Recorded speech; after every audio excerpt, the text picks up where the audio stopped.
Pulang umroh malah depresi, ternyata ini alasannya. Perasaan emosional yang muncul setelah kembali dari ibadah umroh adalah hal yang umum dialami oleh banyak orang. Fenomena ini dikenal sebagai post-umroh blues, yaitu kondisi psikologis di mana seseorang merasa kehilangan atau mengalami kesulitan beradaptasi setelah kembali dari tanah suci. Perasaan ini bisa membuat seseorang merasa terputus dari momen-momen spiritual yang begitu mendalam selama umroh. Selama berada di tanah suci, umat muslim merasakan kedekatan yang luar biasa dengan Allah. Ibadah umroh menjadi pengalaman yang penuh makna, menghadirkan ketenangan batin serta memberikan kesempatan untuk menurunkan tujuan hidup. Momen-momen di sekitar Ka'bah dan Masjid Nabawi meninggalkan kesan mendalam, sehingga ketika harus kembali ke rutinitas sehari-hari, sebagian orang merasa kehilangan suasana spiritual yang telah mereka alami.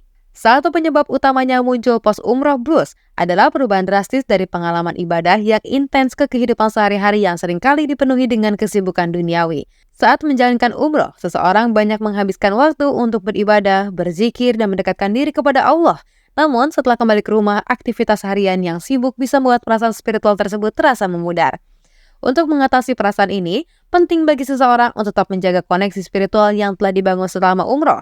Selain itu, melanjutkan ibadah harian seperti sholat, zikir, dan membaca Al-Quran juga bisa menjadi solusi. Dengan terus berpegang pada kebiasaan beribadah yang telah dilakukan selama umroh, seseorang dapat menjaga hubungan spiritualnya agar tidak terasa terputus.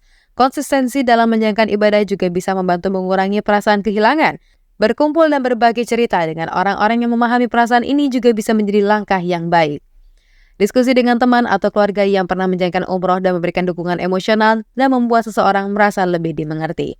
Jika perasaan kehilangan terus berlanjut dan mulai mengganggu keseharian, ada baiknya untuk berkonsultasi dengan profesional dan di bidang kesehatan mental.